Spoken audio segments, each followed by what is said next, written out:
En fait, j'ai beaucoup de chance que les animaux prennent soin de moi. Si j'aurais pas un but dans la vie ou prendre soin de mes animaux, je pense que je serais une hippie baba cool qui ferait le tour du monde avec son sac à dos à la découverte de paysages. Et sauf que là, je suis à la découverte du monde animalier et surtout de la communication, parce que c'est les sans-voix.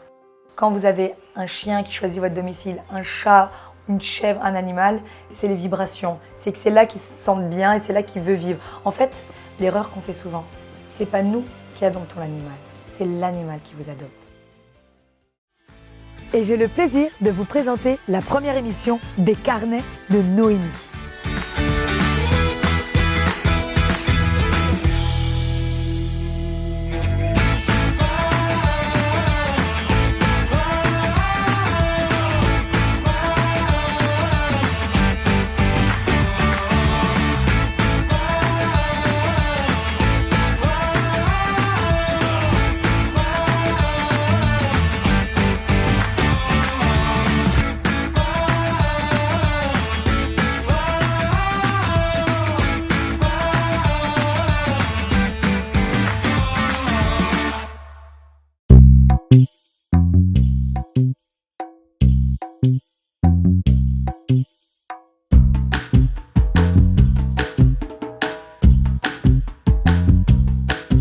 Alors, Sekhmet, qui veut dire déesse du désert. Comme vous le savez, moi les animaux sont ma religion, donc dès que j'ai un nouveau venu, on le rebaptise pour une nouvelle vie et à chaque fois on leur donne des noms de divinités. Sekhmet est un dromadaire, à ne pas confondre, donc même famille de camélidés, avec les lamas, dromadaires et chameaux, ne pas confondre. Dromadaire vient de l'Afrique, donc il mange des épineux. Le chameau ayant deux bosses vient tout simplement d'Asie. Pas même endroit d'habitation. Sekhmet est arrivé depuis peu à l'île Maurice, donc on l'a recueilli. Maintenant, ça fait quelques semaines que je l'ai apprivoisé, dans la collaboration, jamais dans la soumission et encore moins dans la violence. Très peureuse, assez agressif et maintenant, comme vous pouvez le voir, malgré toute l'équipe de tournage qui est présente avec nous aujourd'hui, elle est assez coopérative, elle se laisse faire et a totalement confiance en l'être humain. Donc Sekhmet, ce géant dromadaire que vous allez voir tout à l'heure debout, qui est assez impressionnant. Je me suis dit, elle est sauvage, elle a 4 ans. 2, avec le cas qu'elle a eu, qui ne s'est pas très bien passé avec les humains, donc manque de confiance, elle était très agressive, assez dangereux. Désolée, je la laisse s'exprimer, je la laisse me mettre dans une position confortable pour elle. Donc je ne travaille jamais en soumission, je prends mon temps avec les animaux. Là, ça fait 3 semaines qu'elle partage ma vie, qu'elle terminera la fin de ses jours avec moi, dans ma vie. Donc Sekhmet, quand je l'ai recueilli, je me suis dit, Noémie, là, tu ne te rends pas bien compte, c'est un camélidé, ce n'est pas un équidé, ce n'est pas un cheval. Tu as dressé, enfin, j'aime pas le mot dressé, tu as collaboré avec beaucoup d'animaux, mais te sens-tu vraiment capable avec elle? Et puis au final, à force de l'observer, de discuter dans son propre langage, de comprendre ce qu'elle aimait. Mais attention, j'ai aussi des conseils de vétérinaires spécialisés en dromadaire, donc en camélidés de Dubaï et de France. Donc j'étais déjà bien informée pour les règles sanitaires là-dessus. Ah, elle va se coucher. Vous voyez, tout ça, je peux anticiper quel moment, cette posture, qu'est-ce qu'elle veut. Donc là, elle se frotte, elle se met de la poussière sur elle et sur moi pour la même occasion, tout simplement pour le côté au niveau des mouches. Elle se fait son poil. Quand elle a vu que je n'étais pas une menace pour elle, donc après une semaine d'observation l'une envers l'autre, je mangeais dans son box, mais je faisais attention, si je commençais à l'agacer, je collaborais et je me retirais. Je ne fais pas quelque chose qui pourrait la contraindre ou penser que je suis quelque chose de négatif envers elle. Et puis au fil du temps, là vous voyez, au bout de 3 semaines, elle me fait confiance. Je peux caresser ses yeux, alors chose que je ne pouvais pas faire avant. Je peux mettre ma main dans sa bouche. Elle reste couchée auprès de moi et je ne suis plus un prédateur. Je travaille en collaboration et j'espère d'ici quelques mois avoir la chance qu'elle m'accepte sur son dos. Attention, ce n'est pas obligatoire. Avant de monter, que ce soit un camélidé, un zèbre, un cheval ou n'importe quel autre animal possible de supporter un corps humain, là aussi, il faut vérifier ses articulations, ses os, qu'elle n'a pas de douleur. Là, elle est en cours de soin au niveau de ses pattes. parce qu'elle a eu des mauvais traitements, donc on est en train de réparer ses coussinets. Et c'est une merveilleuse petite fille qui nous apporte beaucoup de bonheur, qui communique beaucoup avec les autres animaux, que ce soit chien, chat, rapace, c'est incroyable. Regardez, on peut observer ses petites oreilles, ses grands yeux tout tendres et ses dents, elle n'a pas de dents au-dessus. Voilà.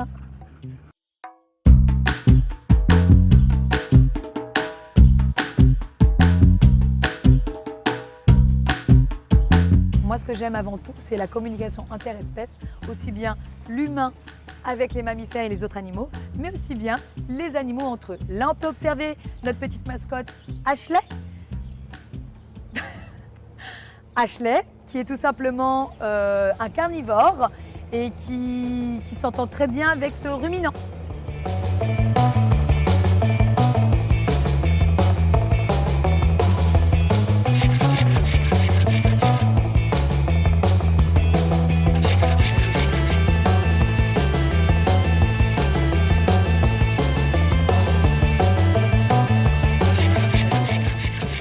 Je vous présente Ashley. Ashley est un carlin. Elle m'a suivi lors de mon déménagement à l'île Maurice. Et oui, c'est parce qu'on déménage qu'on abandonne forcément les animaux. Je contre l'abandon et la maltraitance des animaux. Et Ashley est une magnifique fille. Elle ronfle, elle pète et elle rote. Mince, elle est gênée. Elle me regarde, je suis gênée.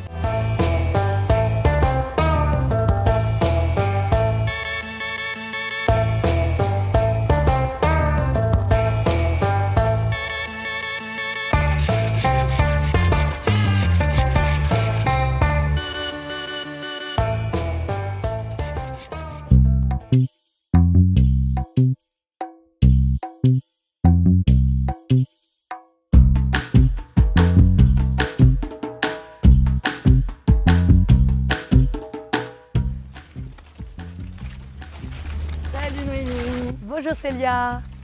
Alors je vous présente Célia Joubert, qui est ma collègue de travail, cavalière et monitrice d'équitation. Et là je vous présente Tonnerre de Pelay, KWPN. Lui, il vient de France, KWPN et celle français, fils de Limbo, un bon champion.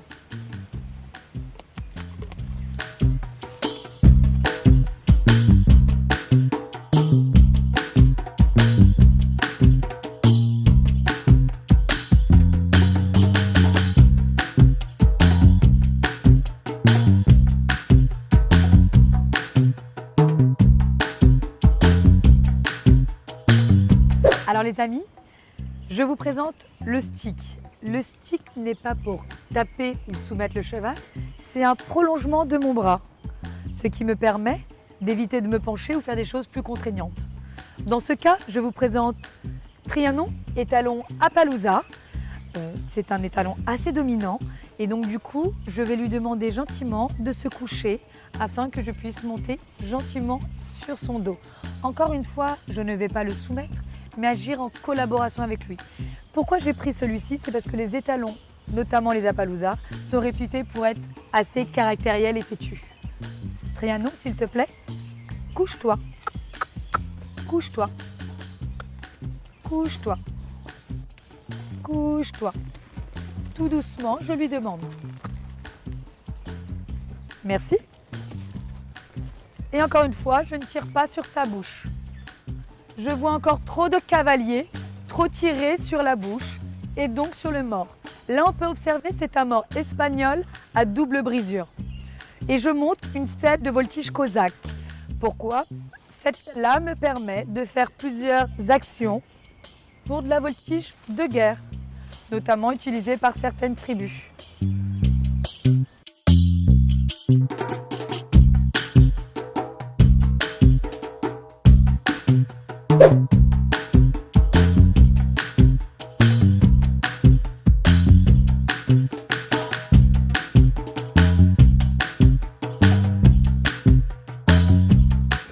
Donc je vous présente le premier rapace de Maurice, qui est une buste de Harris.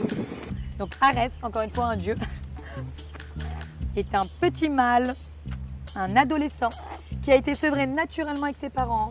L'humain ne doit jamais interrompre, sauf si évidemment la maman rejette son petit, mais on doit laisser faire la nature élever correctement le petit. Et il vit en semi-liberté. Arès est un carnivore et il a accepté l'humain assez facilement malgré son caractère. Encore une fois, je laisse son esprit d'oiseau, donc il vit en semi-liberté. Il a aussi une puce GPS avec lui. Il s'entend très bien avec les autres animaux et même respecte mes 2 perroquets, un ararona et un gris du Gabon qui eux sont fructivores, qui normalement le rapace mange les petits oiseaux.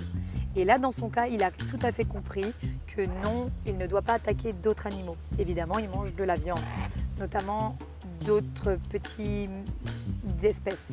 Mais encore une fois, il n'a pas le droit de chasser. C'est de la nourriture réglementée, congelée, et on respecte les protocoles sanitaires.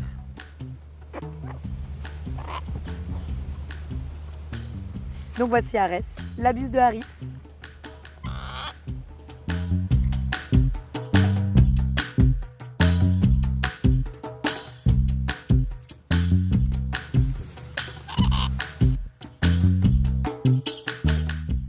Alors là, je vais vous faire une démonstration du vol de Arès, notre buse de Harris.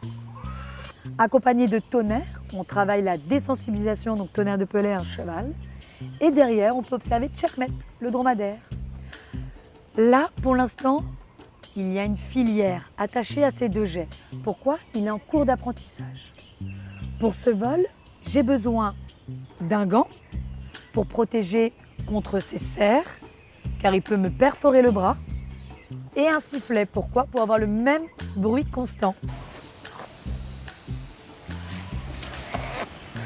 Comme vous pouvez le constater, elle est en cours d'apprentissage. Et là, elle a bien fait son travail, donc je vais lui donner une petite récompense.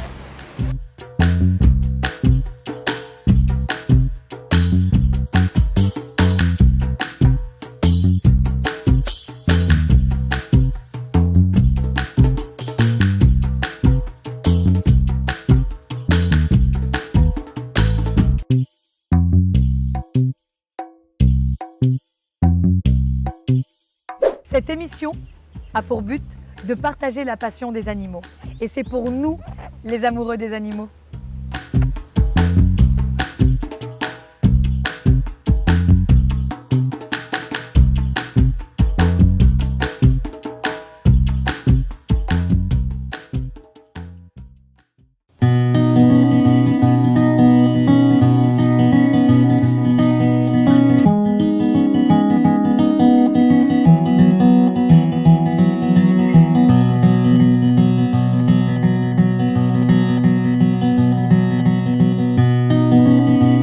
Pour la deuxième partie de l'émission, nous avons quitté l'Est pour venir dans le Sud-Ouest. Ici, la Villéonne Nature Forest. Admirez ce paysage. Saviez-vous qu'il nous reste 2% de forêt endémique à l'île Maurice? Et ici, à la Villéon, qui se situe justement à Chamarelles, ils ont plus de 80 espèces d'arbres endémiques sur le domaine. Parmi eux, des espèces déclarées très menacées. Le palmis piquant, la deuxième espèce c'est le bois d'ébène.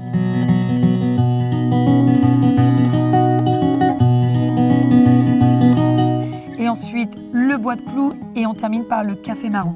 C'est vraiment un domaine magnifique.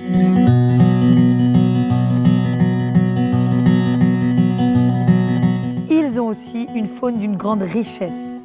Des oiseaux endémiques tels que la cresserelle, le cateau vert, le pigeon rose, le mercuisinier, le pic-pic, le coq des bois et j'en passe.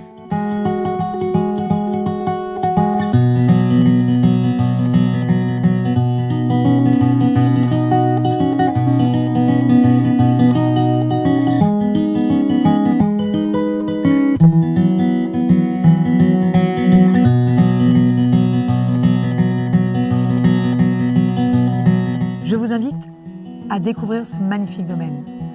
Non seulement entre les marches pédestres, la nature, les plantes endémiques, il y a aussi des activités vraiment très intéressantes.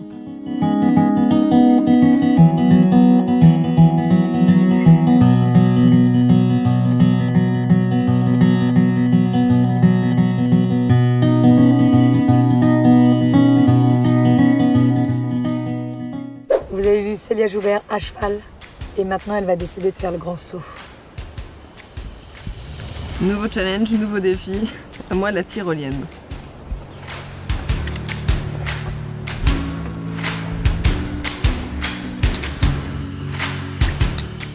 Je suis pas très rassurée quand même. Bon, 260 mètres de longueur, 85 mètres au-dessus du canyon et à plus de 100 km. Enfin, tu vois le truc, quoi. Vous êtes sérieux? Allez, une petite Charlotte.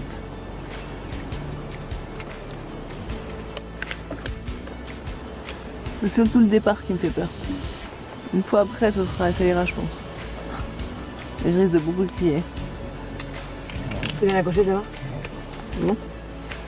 Allez, vous me suivez? On se retrouve de l'autre côté? Ou pas? J'espère.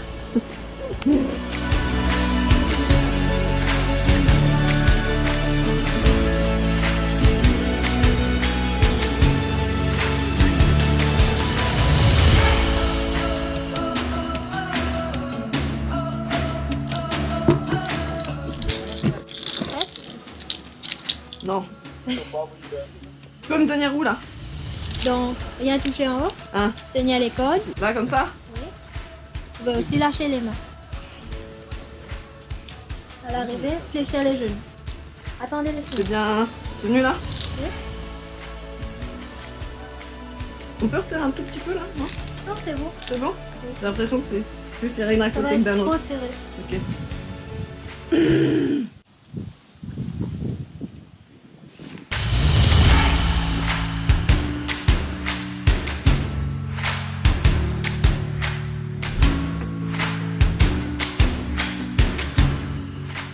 Allons, allez!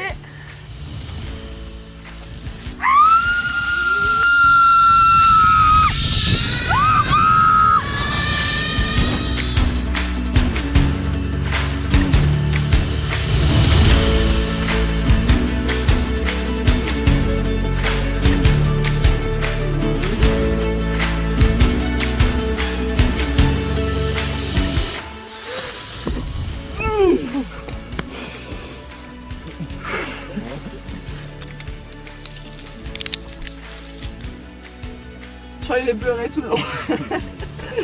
Non, c'était bien, belle sensation.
Waouh, la sensation était vraiment incroyable. La tyrolienne, une sensation de vitesse, de liberté. C'était vraiment au top.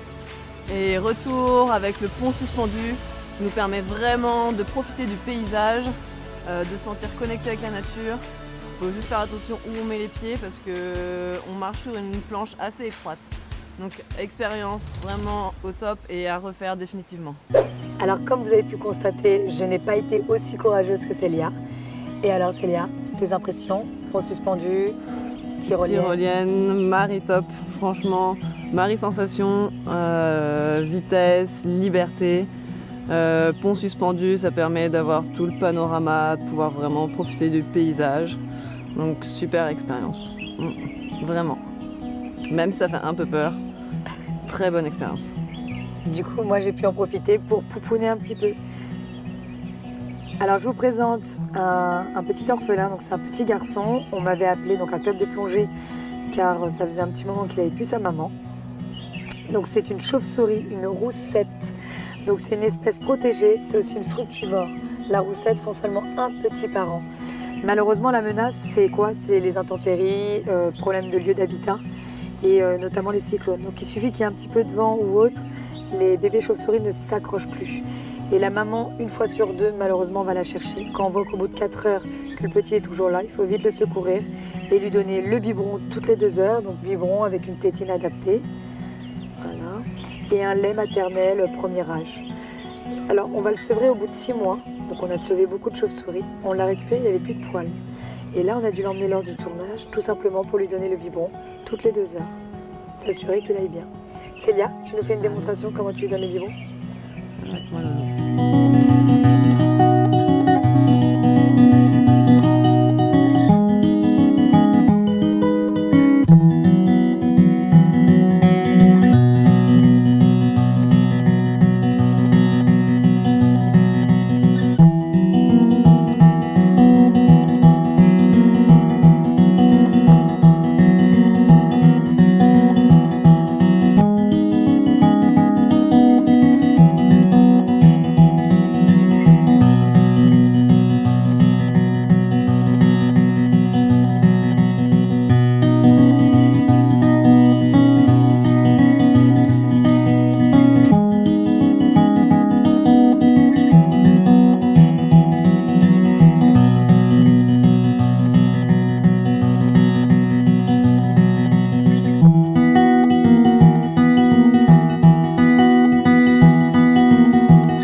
J'espère que la première émission des Carnets de Noémie vous a plu.